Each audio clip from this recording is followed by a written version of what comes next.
Board ದಾನಿಗಳಾಗಿದ್ದೀರಾ. ನಿಮ್ಮ brother Kallesh ಅವರು ಈ ಸ್ಕೂಲ್ ಬಗ್ಗೆ ಮತ್ತು ಟೀಚರ್ಸ್ ಬಗ್ಗೆ ಮತ್ತು ಇಲ್ಲಿ ಕಲಿಸ್ತಿರುವಂತಹ ಇಂಗ್ಲೀಷ್ ಆಗಿರ್ಬೋದು, ಇದ್ರ ಬಗ್ಗೆ ನಿಮ್ಮ ಒಪಿನಿಯನ್ ಏನು? ಸರ್, ಫಸ್ಟ್ ಆಫ್ ಆಲ್ ಇವತ್ತಿನ ಕಾರ್ಯಕ್ರಮ ಇಲ್ಲಿ ಎಲ್ಲರಿಗೂ ಗೊತ್ತಿದೆ. ಕಾರ್ಯಕ್ರಮ ಅದ್ರ ಬಗ್ಗೆ ಎಲ್ಲರಿಗೂ ಗೊತ್ತಿರೋ ವಿಷಯ ಆಗಿದ್ದರಿಂದ ನಮ್ಮಲ್ಲಿ ನನ್ನ ಅಭಿಪ್ರಾಯ ಏನಂತ ಹೇಳಿದ್ರೆ, ಈ ಸರ್ಕಾರಿ ಶಾಲೆಗಳ ಏನಕ್ಕೆ ಗೌರ್ಮೆಂಟ್ ಉಳಿಸ್ಕೊಂತ ಇಲ್ಲ? ಎಲ್ಲ ಕಡೆ ಡೆಮಾಲಿಶ್ ಬಿದ್ದೋಗ್ತಿದೆ. 2, 3, 4 ಮಕ್ಕಳಿಗೆ ಅಷ್ಟು ಅನುದಾನ ಅಲ್ಲಿ ಹೋಗ್ತಾ ಇರ್ಬೇಕಾರೆ ನಮ್ಮಲ್ಲಿ ಇಲ್ಲಿ 51 ಜನ ಮಕ್ಕಳಿದ್ದಾರೆ. ಇಲ್ಲಿಗೆ ಅನುದಾನ ಏನಕ್ಕೆ ಬರ್ತಾ ಇಲ್ಲ?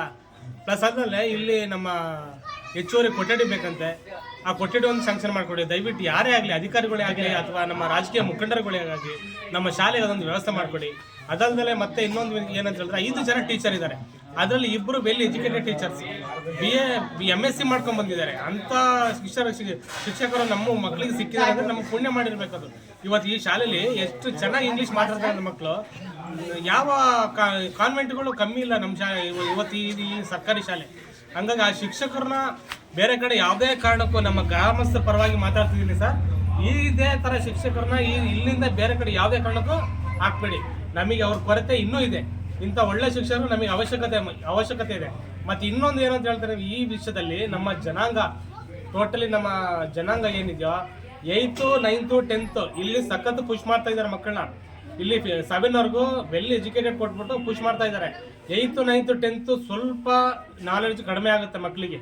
ಏನಕ್ಕಂತ ಹೇಳಿದ್ರೆ ಈ ಒಂದು ಶಾಲೆದು ವಾತಾವರಣ ಅಲ್ಲಿ ವರ್ಕ್ ಆಗುತ್ತೆ. ಬಟ್ PU ಸೆಕೆಂಡ್ PUಲಿ ಮಕ್ಕಳು ಹಾಳಾಗ್ತಾ ಇದ್ದಾರೆ. ಪೋಷಕರ ಗಮನಕ್ಕೆ ನಾನು ಹೇಳ್ತೀನಿ ಅಂತ ಹೇಳಿದ್ರೆ, PU ಇಂದ ಡಿಗ್ರಿವರೆಗೂ ನೀವೇನು ಅದನ್ನ 4 ಇಯರ್ ಮಕ್ಕಳನ್ನ ಹ್ಯಾಂಡಲ್ ಮಾಡ್ಕೊತೀರಾ, ಆ ಹ್ಯಾಂಡ್ಲನ್ ನಿಮ್ಮ ಜೀವನ ರೂಪಿಸ್ಕೊಂತಾರೆ. ಇಲ್ಲ ಅಂತ ಹೇಳಿದ್ರೆ ಆ ಹ್ಯಾಂಡ್ಲ್ ಏನಾರು ಮಿಸ್ ಆಯಿತು ಅಂತೇಳಿ 4 ಇಯರ್ಸ್ ಏನಾರು ಮಿಸ್ ಆಯಿತು ಅಂತ ಹೇಳಿದ್ರೆ ಇಡೀ ಮಗಂದು ಭವಿಷ್ಯ ಹಾಳಾಗುತ್ತೆ. ಲಾಸ್ಟ್ ಟೈಮ್ ಟೀಚರ್ ಹೇಳ್ತಾ ಇದ್ರು, ಒಬ್ಬ ಹುಡುಗ ಚೆನ್ನಾಗಿ ಓದ್ತಾ ಇದ್ದ, ಈಗ JCB ಆಪ್ರೇಟರ್ ಆಗಿದ್ದಾರೆ ಅಂತ ಹೇಳ್ಬಿಟ್ಟು. ಏನು ಪ್ರಯೋಜನ ಬಂತು? ಒಂದು ಮಗುಗೆ ಏನು ಬೇಕೋ ಎಲ್ಲ ನಾಲೆಜ್ ತುಂಬಿರ್ತಾರೆ.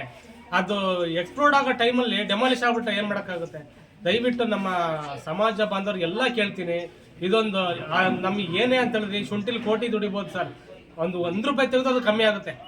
ನಾವು 1 ಕೋಟಿ ದುಡಿದ್ಬಿಟ್ಟು ಅದ್ರ 1 ರೂಪಾಯಿ ತೆಗೆದ್ರೆ ಅದನ್ನ ಕೋಟಿ ಅಂತ ಹೇಳೋಕ್ಕಾಗಲ್ಲ. ಬಟ್ ನಾಲೆಡ್ಜ್ ಎಷ್ಟೇ ಮನೆಗೆ ಬುದ್ಧಿ ಹಾಕೊಂಡಿದ್ರು ತಲೆಗೆ, ಅದನ್ನ ಯಾರ ಕೈಲೂ 1 ಪೈಸನ ಕಿತ್ಕೊಳ್ಳೋಕ್ಕಾಗಲ್ಲ. ಅದೊಂದು ಯಾಕಂತ ಹೇಳಿದ್ರೆ ಎಲ್ಲರನ್ನೂ ಓದಿಸಿ ಅವ್ನು ಗೌರ್ಮೆಂಟ್ ಜಾಬ್ ತಗೊಂತಾನೆ ಅಂತ ಹೇಳಿ ಅದು ಸೆಕೆಂಡ್ ಅಲ್ಲ, ಅದು ಸೆಕೆಂಡ್ರಿ. ಅವ್ನು ನಾಲೆಡ್ಜ್ ಪರ್ಸನ್ ಆಗಬೇಕು. ಒಬ್ಬ ಅಧಿಕಾರಿ ಹತ್ರ ಮಾತಾಡೋಕ್ಕಾಗಬೇಕು, ಕ್ವಶನ್ ಮಾಡಬೇಕು ಮಕ್ಕಳು. ಸರ್ ನಮ್ಗೆ ಈ ಥರ ಇಲ್ಲ, ಇದು ಕ್ವಶನ್ ಮಾಡೋಕ್ಕಾದ್ರೆ ಕಲಿಬೇಕು. ಅಟ್ಲೀಸ್ಟ್ ತನ್ನ ಜೀವನ ರೂಪಿಸ್ಕೊಂಡು ನಾಲೆಡ್ಜ್ ಇಂಪಾರ್ಟೆಂಟ್. ನನ್ನನ್ನು ಕರೆದಿದ್ದೀರಾ, ನನಗೆ ತುಂಬ ಸಂತೋಷ ಆಯಿತು. Okay, thank you all. Okay sir, thank you.